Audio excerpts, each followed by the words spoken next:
He is the creator and sustainer of all the worlds, whether those worlds are known or unknown to mankind. Here we go.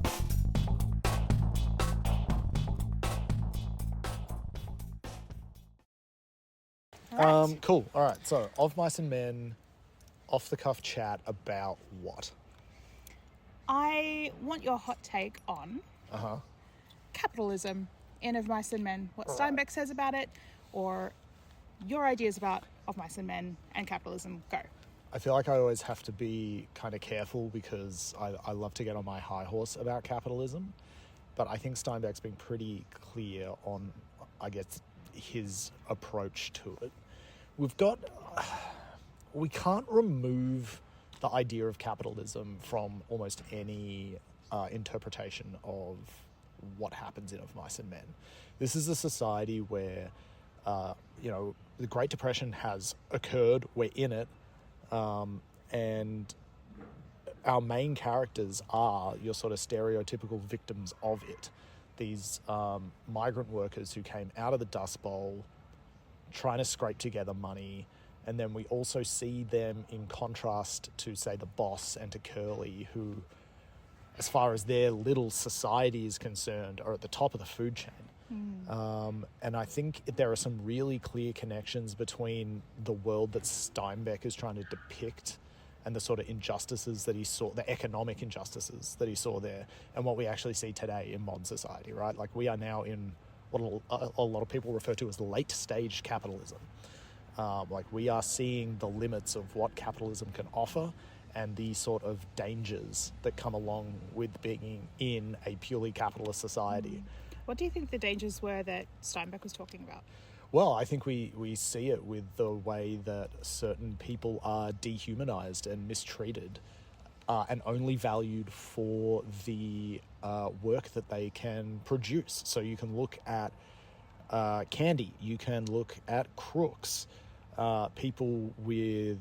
Lenny would fall into this as well. So we have both physical, mental disabilities at play.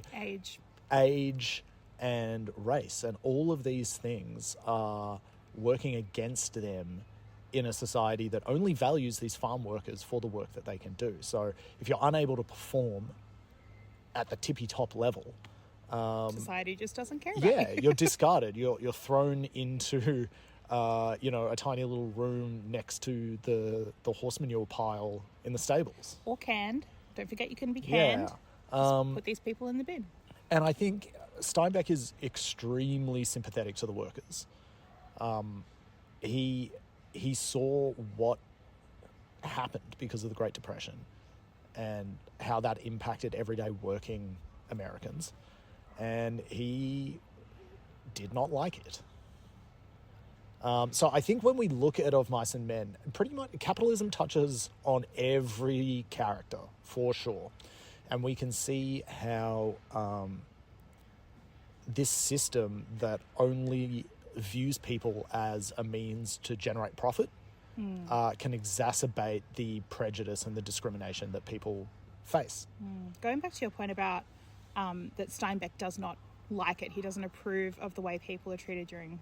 in a capitalist society. I think when I was reading it, something that jumped out at me was how Curly and the boss are ridiculed the whole way through. Curly is short, he wears high-heeled boots, which also suggests that he does absolutely no work because you can't really work in heels, especially on a farm. And then the people who are supposed to admire are the workers. So he's clearly showing his allegiance there that, if you are wealthy and living off the work of other people, you're open to ridicule in his text. The audience is positioned to be against them from the start. They're arrogant, the boss is a bit up himself, and Curly, he's the antagonist, he's the bad guy in the whole text. So whereas people like Slim, who is kind, empathetic, very strong, very effective, and clearly a worker, he's the hero. Yeah, the Slim Curly divide, I think, is especially obvious. Like, someone who is as competent as Slim. All of the descriptions around Slim are like, oh, he was the god of the ranch, right? Like, he is deified, to use a $10 word, as opposed to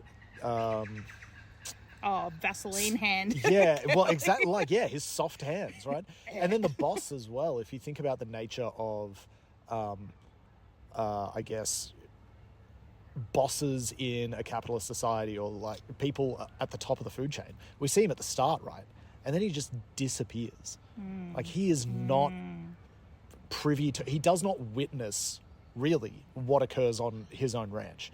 He is there, like, people talk about him, but he's not present in the lives of his workers. He has separated himself from them. There is a class divide existing there. That's such a good point. And it also mirrors then the way that people who do have, the means of production, the people who are at the top of the food chain, are completely ignorant to the struggles of the people beneath them, because he's not there to see them. He has no part in them. And I feel like we can also then look at why am I always blanking on the name of the boss's kid? Curly, that's right. You could just call him Vaseline Boy. That's Vaseline okay. Boy. We only ever, like, he is involved in the work of the ranch, but it's clearly because he is both jealous of people like Slim and the sort of respect that they're able to garner in a society like that. He wants that for himself, and he can't get it for himself.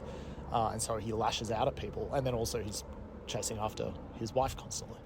Well, he's got the whole inadequacy about, well, just everything. He can't hold a wife down. He can't work effectively. He doesn't have the respect of the other workers. So he's just got inadequacy problems summarized in general. But that sounds like a chat for another hot take. Yeah.